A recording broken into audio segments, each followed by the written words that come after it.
నమస్కారం వార్తలకు స్వాగతం ముందుగా ముఖ్యాంశాలు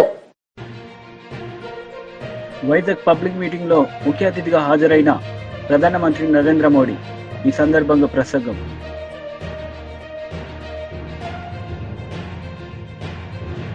న్యూ ఇయర్ డైరీ 2025 ఆవిష్కరణలో పాల్గొన్న మాజీ మంత్రి కేటీఆర్ హరీష్ రావు ఈ సందర్భంగా ప్రసంగం PM Modi Vizag public meeting లో CM Chandrababu Naidu deputy CM Pawan Kalyan ప్రధానమంత్రి నరేంద్ర మోదీ పాల్గొన్నారు. ఈ సందర్భంగా వారు ప్రసంగించారు. నా తరపున 5 కోట్ల మంది ఆంధ్రప్రదేశ్ ప్రజల తరపున నా హృదయపూర్వక నమస్కారాలు.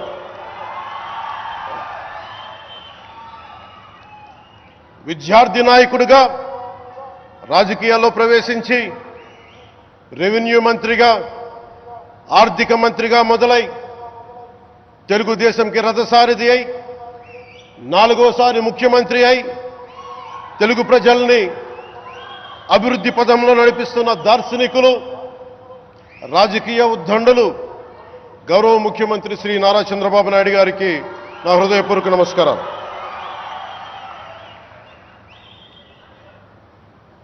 తోటి మంత్రివర్గ సహచరులైన ప్రతి ఒక్కరికి, నారా లోకేష్ గారికి, ఎన్డీఏ కూటమి శాసనసభ్యులకి, నాయకులకి, బీజేపీ నాయకులందరికీ పేరు పేరున నా నమస్కారాలు. కార్యకర్తలకి నా హృదయపూర్వక నమస్కారాలు. బీజేపీ నాయకురాలు శ్రీమతి పురంధేశ్వరి గారికి నా హృదయపూర్వక నమస్కారం. మా ఎన్డీఏ కూటమికి 164 అసెంబ్లీ స్థానాలు, 21 మంది పార్లమెంట్ సభ్యులనిచ్చి మమ్మల్ని వారి విలువైన ఓటుతో వేసి గెలిచిన ప్రతి ఒక్కరికి ఆడపడుచులకి, అక్క చెల్లెలకి, పెద్దలకి, పిన్నలకి, యువతులకి, యువకులకి పేరు పేరున నా హృదయపూర్వక నమస్కారాలు. ప్రజలు ఎన్డీఏ ప్రభుత్వాన్ని నమ్మే ఇవన్నీ నెరవేరాయంటే మంచి చేసే ప్రభుత్వాన్ని కొనసాగించాలి. మధ్యలో వచ్చే విధ్వంస పాలకులతో లక్ష్యాలు చేరుకోలేము. ప్రజలు కంటిన్యూగా సపోర్ట్ చేసి ఎలాంటి సుపరిపాలన ఇవ్వగలుగుతామో నిరూపించిన వ్యక్తి నరేంద్ర మోడీ గారని చెప్పి నేను మీకు తెలియజేస్తున్నా. 3వసారి గెలిచారు. నా ఉద్దేశం ప్రజల్లో ఒక చైతన్యం రావాలి. నేను ఇప్పుడు వస్తా ఉంటే స్వర్ణ Andhra Pradesh, our honourable prime minister is referring to me. You have introduced Swarna Andhra Pradesh. Go to universities, educate our students, continuously you take it as a campaign mode, then only you will succeed. Andhra Pradesh will become 2047 Swarna Andhra Pradesh. That is what he is telling to me. That is how ఆయన పనిచేస్తూ వచ్చాడు. ఈరోజు అందుకని నేను మిమ్మల్ని ఒకటే కోరుతున్నాం, NDA బలంగా ఉంటే భారతదేశం బలంగా ఉంటుంది. ఇక్కడ కూటమి ప్రభుత్వం బలంగా ఉంటే ఆంధ్ర రాష్ట్రం బలంగా ఉంటుంది. డబల్ ఇంజన్ సర్కార్, డబల్ డిజిట్ గ్రోత్ అంటే बेहतरीन इंफ्रास्ट्रक्चर तैयार किया जाएगा. इससे इन्वेस्टर्स का उत्साह बढ़ेगा और यहां की फार्मा कंपनियों को फायदा होगा. భవిష్యత్తులో పెద్ద ఎత్తున గ్రీన్ హైడ్రోజన్ ఉత్పత్తి చేసే నగరాలలో ఒకటిగా మన విశాఖపట్నం ఉండబోతుంది. ఈ గ్రీన్ హైడ్రోజన్ హబ్ ద్వారా అనేక ఉద్యోగ అవకాశాలు సృష్టించబడతాయి. దీంతో ఆంధ్రప్రదేశ్లో మ్యానుఫ్యాక్చరింగ్ వ్యవస్థ కూడా అభివృద్ధి చెందబోతుంది. మిత్రులారా, ఈరోజు అనకాపల్లి పార్లమెంటులో ఉండే నక్కపల్లిలో బల్క్ డ్రగ్ పార్కుకు కూడా శంకుస్థాపన చేసే అవకాశం నాకు కలిగింది. దేశంలో 3 రాష్ట్రాలలో ఈ తరహాలో పార్కులు ఏర్పాటు చేయబడుతున్నాయి. అందులో ఆంధ్రప్రదేశ్ ఉండడం నాకు చాలా ఆనందంగా ఉంది. ఈ పార్కులో మ్యానుఫ్యాక్చరింగ్ మరియు పరిశోధన కోసం అద్భుతమైన మౌలిక సదుపాయాలు ఏర్పాటు చేయడం జరుగుతుంది. దీనివల్ల పెట్టుబడిదారుల్లో ఆసక్తి పెరుగుతుంది మరియు ఫార్మాసిటీ కంపెనీలకి కూడా చాలా ఉపయోగపడుతుందని తెలియజేస్తున్నాను. साथियों, हमारी सरकार अर्बनाइजेशन को एक अपॉर्चुनिटी के रूप में देखती है और हम आंध्र को न्यू एज अर्बनाइजेशन का एक उदाहरण बनाना चाहते हैं. इसी विजन को साकार करने के लिए आज कृष्णापट्टनम इंडस्ट्रियल एरिया यानी क्रीज सिटी का फाउंडेशन स्टोन रखा गया है. ये smart city Chennai Bengaluru industrial corridor का हिस्सा बनेगी. इससे आंध्र में thousands ऑफ करोड़ का इन्वेस्टमेंट आएगा और लाखों इंडस्ट्रियल जॉब तैयार होगी. మిత్రులారా, మా ప్రభుత్వం పట్టణీకరణకు ఒక అవకాశంగా చూస్తుంది. అలానే మన ఆంధ్రప్రదేశ్ రాష్ట్రం నవయుగ పట్టణీకరణకు ఉదాహరణగా ఉండబోతుంది. ఈ విజన్ సాకారం చేసేందుకు నేడు కృష్ణపట్నం ఇండస్ట్రియల్ ఏరియా అంటే క్రిస్ సిటీ శంకుస్థాపన కూడా చేయడం జరుగుతుంది. చెన్నై బెంగళూరు ఇండస్ట్రియల్ కారిడోర్లో ఈ స్మార్ట్ సిటీ ఒక భాగం అవ్వబోతుంది. ఆంధ్రప్రదేశ్లో దీని వల్ల వేల కోట్ల రూపాయలు పెట్టుబడులతో పాటు పారిశ్రామిక ఉద్యోగ అవకాశాలు కూడా పెరుగుతున్నాయని తెలియజేస్తున్నాను. साथियों, आंध्र प्रदेश को पहले से श्री सिटी के रूप में मैन्युफैक्चरिंग हब का फायदा मिल रहा है. हमारा प्रयास है कि आंध्र प्रदेश इंडस्ट्रियल और मैन्युफैक्चरिंग के क्षेत्र में देश के टॉप स्टेट्स में शामिल हो. मैन्युफैक्चरिंग को बढ़ावा देने के लिए हमारी सरकार पीएलआई जैसी स्कीम्स चला रही है. इसका परिणाम ये है कि आज कई प्रोडक्ट्स की मैन्युफैक्चरिंग में भारत की गिनती दुनिया के टॉप कंट्रीज में होने लगी है. మిత్రులారా, న్యూ ఇయర్ డైరీ 2025వ ఆవిష్కరణలో మాజీ మంత్రి కేటీఆర్ హరీష్ రావు పాల్గొన్నారు. ఈ సందర్భంగా వారు మాట్లాడారు. దేవి ప్రసాద్ అన్న, స్వామి గౌడ్ అన్న, అసలు తెలంగాణ ఉద్యమంలో ప్రతి నూతన సంవత్సరంలో డైరీ ఆవిష్కరణ అంటే అవి ఉద్యమ కేంద్రాలుగా వెలిసిల్లినాయి. ఒక్కొక్క డైరీ ఆవిష్కరణ పేరిట టీఎన్జిఓల డైరీ ఆవిష్కరణ, లేకపోతే హౌసింగ్ బోర్డు డైరీ ఆవిష్కరణ, AP public service commission diary ఆవిష్కరణ, ఇలా రకరకాల డైరీ ఆవిష్కరణలు పెట్టి తెలంగాణకు జరుగుతున్న అన్యాయాలను ఆ వేదికగా బయటకు తీసుకురావడం, తెలంగాణ వాదుల్లో ఐక్యత పెంచడం, తెలంగాణ ఉద్యమానికి ఊతమిచ్చే విధంగా గతంలో డైరీ ఆవిష్కరణ కేంద్రాలు ఉద్యమానికి గొప్ప ఊతమిచ్చాయి. ఈరోజు మన బీఆర్ఎస్ పార్టీ తరఫున ఈ డైరీ ఆవిష్కరణ చేసుకోవడం నిజంగా చాలా సంతోషంగా ఉంది. ఈ డైరీని తయారు చేసినటువంటి వారు చాలా బాగా చేశారు. వారికి హృదయపూర్వకంగా నేను ధన్యవాదాలు కూడా తెలియజేస్తా ఉన్నా. అదొకసారి ఇలా తిప్పుతూ ఉంటే డైరీలో ఆనాడు మన 14 ఏళ్ల ఉద్యమ ప్రస్థానం అంతా అక్కడ కనబడతా ఉంది. ఏమేమి జల పోరాటం కానీ, మన మిలియన్ మార్చ్ కానీ, సాగరహారం కానీ, కేసీఆర్ గారి మొత్తం లిస్ట్ అంతా కూడా అక్కడ ఒకసారి కళ్ళ ముందు కదులుతూ ఉన్నది. అదేవిధంగా ఇంపార్టెంట్ డేట్స్ కానీ, మన పార్టీ సాధించిన విజయాలు అన్నీ కూడా చక్కగా తయారు చేశారు. పార్టీ ప్రతి నాయకుడు, కార్యకర్త కూడా ఈ డైరీని తన వెంట పెట్టుకోవాల్సినటువంటి అవసరం ఉంది. అది ఉన్నదంటే మొత్తం మన పాత జ్ఞాపకాలన్నీ కూడా గుర్తొస్తాయి. చాలా చక్కగా ఈరోజు డైరీ ఆవిష్కరణ చేసినాం. నాటి డైరీ ఆవిష్కరణ కేంద్రాలు ఆ రోజు రాష్ట్ర సాధనకు ఉపయోగపడితే, నేటి డైరీ ఆవిష్కరణ మన తెలంగాణ రాష్ట్ర అభివృద్ధికి, తిరిగి బీఆర్ఎస్ను అధికారంలో తెచ్చుకోవడానికి, ఈ ప్రజల పక్షాన మనం నిలబడడానికి ఇవి ఎంతగానో ఉపయోగపడతాయి. సరే, ఈరోజు అన్ని విషయాలు పెద్దలు మాట్లాడారు. రేవంత్ రెడ్డి గారి ఏడాది పాలన అయిపోయింది. ఏం చెప్పిండ్రు ఆ రోజు ప్రజలకు చాలా హామీలు ఇచ్చారు. కానీ ఏడాదిలో నిజంగా రేవంత్ రెడ్డి గారు చేసింది ఏమైనా ఉన్నది అంటే, అయితే కోతలు, లేకపోతే ఎగవేతలు, కాదంటే కేసులు. కేసీఆర్ గారి ప్రభుత్వం గతంలో అనేక సంక్షేమ కార్యక్రమాలు తెస్తే ఆ సంక్షేమ కార్యక్రమాలకు కోత. జాతీయ మీడియాలో కాంగ్రెస్ల మోసం ఎట్లుంటుందో చెప్తాను. మరి మీరు మళ్ళా ఢిల్లీలో మాటిస్తుండ్రు, మహిళలకు ఏదో ప్యారీ బెహనా స్కీమ్ అని పెడుతుండ్రు, నెలకు 2500 ఇస్తామంటుండ్రు, ఎక్కడన్నా ఇచ్చిండ్రా ఇది వరకు అని అడిగిందామె. అడిగితే ఆమె ఏమంటది ఎరికేనా?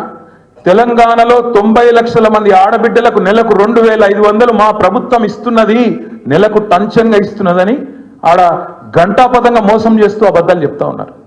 మరి ఇంతకంటే మోసం, ఇంతకంటే దగ ఉంటుందా? ఇక్కడ ఇయ్యనిది ఇచ్చినట్టు, ఉన్నది లేనట్టు, ఏదో ఒక ఊహాజనితమైన మోసపూరితమైన ప్రపంచ నిర్మాణం చేయడం. ఇక రెండోది విధ్వంసం. నిజంగా మనకున్న ఇబ్బంది అంటే ఏ పాటి ఇబ్బంది? ఇక్కడ హైదరాబాదితులు వచ్చి ఇల్లు కూలిపోతుంటే ఏడ్చిలు చూడు, వాళ్ళ ఇబ్బంది ముందు మనది ఏమి ఇబ్బంది? ఇవాళ లగచర్లలో రైతులు భూములు ఇవ్వకపోతే తీసుకుపోయి 40 రోజులు గిరిజన రైతులను జైల్లో పెట్టిన చూడు, వాళ్ళ ఇబ్బంది ముందు మనది ఏమి ఇబ్బంది? కాబట్టి ఇవాళ ఈ ప్లాట్ఫామ్లో మన పార్టీ 25వ సంవత్సరంలో అడుగు పెడుతున్న ఈ సంవత్సరంలో మనకి ఇదేం పెద్ద ఇబ్బంది కాదు. కేసులు అనేది అసలు ఇష్యూయే కాదు. మనం చేయవలసింది ఈరోజు ఒకటి, జనవరి 8వ తారీఖు ఈరోజు. ఇంకా సంవత్సరం మొత్తం మనం ముంగటుంది. ఇంకా 360 రోజులు, దాదాపు 358 రోజులు మనం ముంగటున్నాయి. ఈ 350 రోజులు మనం చేయాల్సిన పనుల్లో ఒకటే, రైతు భరోసా విషయంలో రేవంత్ రెడ్డి చేస్తున్న మోసాన్ని ప్రతి రైతుకు అర్థమయ్యే విధంగా అరటి పండు ఒలిచి నోట్లో పెట్టినంత మంచి సులువుగా ఇంటింటికి, గల్లి గల్లికి, గడప గడపకు పోయి రైతులకు జరుగుతున్న మోసం చెప్పాలి. ఎట్లా ఈ సంక్రాంతికి అన్నదాతలకి రైతు భరోసా, చిరు వ్యాపారులకి జగనన్న తోడు, అక్క చెల్లెమ్మలకి ఆసరా వచ్చుండేదని చంద్రబాబు చెప్పిన వాగ్దానాలు, ఇచ్చిన హామీలన్నీ గాలికెగిరిపోయాయని మాజీ సీఎం వైఎస్ జగన్ ఆరోపించారు.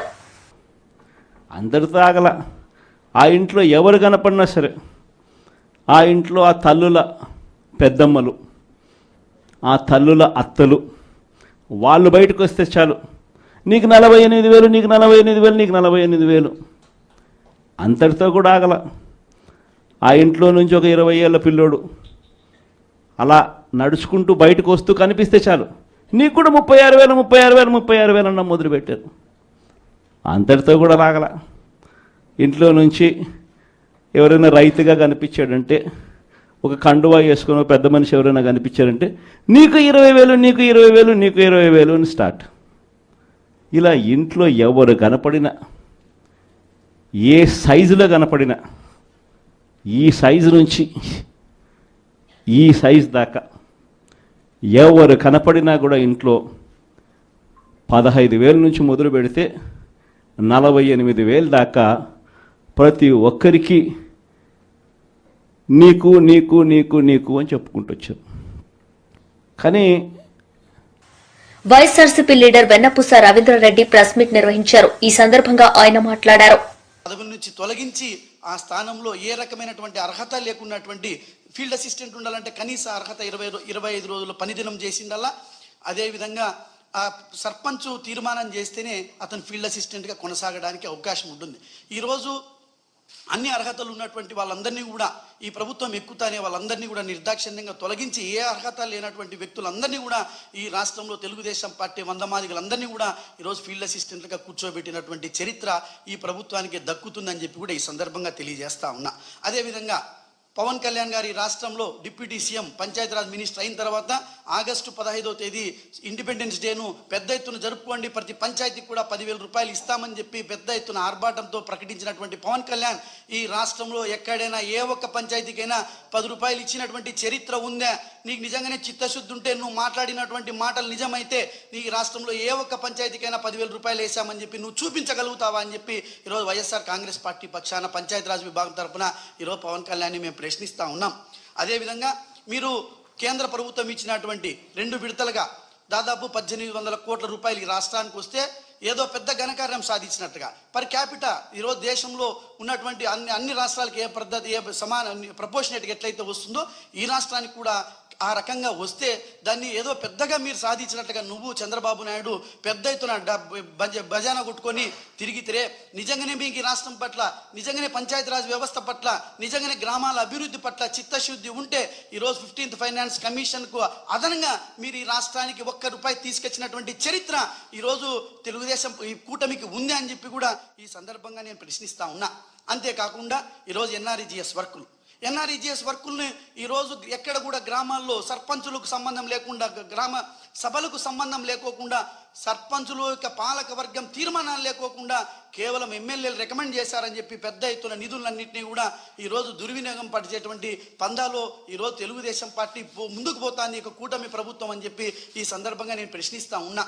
నిజంగానే మీకు చిత్తశుద్ధి ఉంటే, నిజంగానే పంచాయతీల పట్ల, స్థానిక సంస్థలైనటువంటి పంచాయతీలు, మండల పరిషత్, జిల్లా పరిషత్ వ్యవస్థల పట్ల నీకు చిత్తశుద్ధి ఉన్నట్లయితే ఇచ్చేటువంటి గ్రామాల్లో సమాంతరమైనటువంటి అభివృద్ధి, సమపాలనలో అభివృద్ధి జరగాలంటే గ్రామ సభల్లో సమావేశాలు పెట్టి గ్రామ సభల్లో తీర్మానాలు చేసి ఆ తీర్మానాలని అనుగుణంగా ఆ యొక్క గ్రామాల్లో ఉన్నటువంటి ఆ యొక్క తీర్మానాలను ఆమోదిస్తూ ఆ యొక్క పనులను ఆ స్థానిక నాయకులకు ఎందుకు ఇవ్వలేకపోతున్నారని చెప్పి ఈ సందర్భంగా నేను ప్రశ్నిస్తా ఉన్నా. ఈ రాష్ట్రంలో అనేక చోట్ల కేవలం Telugu Desam party reference, Telugu Desam party ఎమ్మెల్యేలు రికమెండ్ చేశారు కాబట్టి వర్కులు శాంక్షన్ చేస్తాను. ఇదేనా మీకు స్థానిక సంస్థల పట్ల ఉన్నటువంటి చిత్తశుద్ధి అని చెప్పి ఈరోజు వైఎస్ఆర్ కాంగ్రెస్ పార్టీ పక్షాన ప్రశ్నిస్తా ఉన్నాం. అయ్యా, ఎన్ఆర్ఈజీఎస్ నిధుల పట్ల BJP MP Etela Rajender press meet నిర్వహించారు. ఈ సందర్భంగా ఆయన మాట్లాడారు. ఉన్నటువంటి సివి ఆనంద్ గారు కూడా ఉన్నారు. వందల మంది కర్రలతో, రాళ్లతో పథకం ప్రకారం రెండు వైపుల నుంచి మళ్ళీ అటు ఇటు పారిపోకుండా ఉండేటువంటి దుర్మార్గమైన ఆలోచనతోటి మీరు దాడి చేసిందంటే అంటే మా భారతీయ జనతా పార్టీ కార్యకర్తల రక్తాన్ని కళ్ళ చూసే నీచానికి ఒడిగట్టడం కాదా అని చెప్పి అడుగుతున్నాను. రేవంత్ రెడ్డి గారు, నీవు అనుకుంటున్నావు నీ చేతిలో ఇవాళ అధికారం ఉందని. నీది గింతంత బుద్ధమంత జాగా ఉండవు, నువ్వు గుర్తుపెట్టుకో. మేము ఒకవేళ తలుచుకుంటే ఇట్లాంటి పని కనుక పథకం వేస్తే నీ ఒకడు మిగిలాడుగా, గుర్తుపెట్టుకో. స్వతంత్ర సంగ్రామం నుంచి మొదలుపెట్టి ఈనాటి వరకు దడవకుండా దేశ రక్షణలో ప్రాణాలు అర్పించినటువంటి వారసత్వాన్ని నిలయం భారతీయ జనతా పార్టీ అనే విషయం మీరు మర్చిపోతున్నారు. ఇంతకుముందు మావలు చెప్పినట్టుగా కిరాయిలతోటి చేయాల్సిన అక్కర్లేదు. మేము నిజంగా చేయదలుచుకుంటే తుక్కు అయిపోతారు, మీరు గుర్తుపెట్టుకోండి. నేను ఒకవేళ నీ ఇంటెలిజెన్స్ వ్యవస్థ విఫలమైందా లేదా నీవే పథకం ప్రకారం పని చేయించినవా, దీని మీద ప్రజలకు జవాబు చెప్పాల్సిన అక్కర ఉందని, అప్పటి వరకు నిన్ను వదిలిపెట్టే ప్రసక్తి లేదని చెప్పి దీన్ని హెచ్చరిస్తాను. రెండవది, గతంలో అనేక 10 సంవత్సరాల కాలం పాటు మాటల పరమైనటువంటి, సిద్ధాంతపరమైనటువంటి, పనులపరమైనటువంటి చర్చ జరుగుతూ ఉంటుంది, విమర్శలు జరుగుతూ ఉంటాయి. స్వయంగా నరేంద్ర మోడీ గారు చాలా సందర్భాల్లో ఒక మాట అన్నాడు, ఇవాళ నన్ను తిట్టినన్ని తిట్లు దేశ చరిత్రలో ఎవరు పడకపోవచ్చు, నేను పడ్డన్ని తిట్లు ఎవరు పడకపోవచ్చు, మీ తిట్లే నాకు నిజమైన ఆశీర్వాదాలు, మీ తిట్లే నేను డైజెస్ట్ చేసుకొని మరింత శక్తివంతనవుతున్నా, మీ తిట్లకు సమాధానం, మీ తిట్లకు జవాబు నా దేశాన్ని మరింత పురోగమింప చేయడమే నా ఎజెండా అని చెప్పి ప్రకటించిన నాయకుడు మోడీ గారు. మ్యాచ్యూరిటీ లెవెల్స్ అంటే గట్లుంటాయి, పరిపక్వత ఉన్న నాయక నాయకుడు అంటే గట్లుంటాడు. కానీ ఇలా మాటల పరమైంది చేతగాకపోతే ఇట్లాంటి జైళ్ల శాఖ థమ్సిన్ సైన్ అవుట్ కార్యక్రమం నిర్వహిస్తున్నామని జైళ్ల శాఖ డీజీ సౌమ్య మిశ్రా వెల్లడించారు.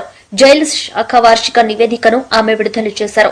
ఖైదీలకు నైపుణ్య శిక్షణ ఇస్తున్నామని, తద్వారా బయటకు వెళ్లినా స్వయం ఉపాధి సాధించేలా తీర్చిదిద్దుతున్నామని చెప్పారు. జైల్లో ఉంటూ పనిచేస్తున్న ఖైదీలు తమ వేతనంతో కుటుంబానికి ఆసరాగా ఉంటున్నారని తెలిపారు. 12,650 prisoners were made literate by the prison department.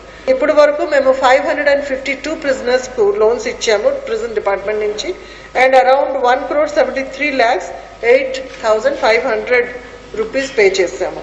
So 58 prisoners were sanctioned loan of 22 lakhs in 2024. Telangana prisons is also very good center for skill development of the prisoners. 2,650 prisoners have been trained in various skill programs this year. Tomorrow we are going to start in Numaish also, our stall where we will be selling this. Numaish has been a good place for prison stall since years. In fact, last time maaku Numaish lo best stall, best exhibition stall from government sector ani prize kuda award. వార్తలు ముగించే ముందు ముఖ్యాంశాలు మరోసారి. Vizag public meeting లో ముఖ్య అతిథిగా హాజరైన ప్రధానమంత్రి నరేంద్ర మోడీ ఈ సందర్భంగా ప్రసంగం.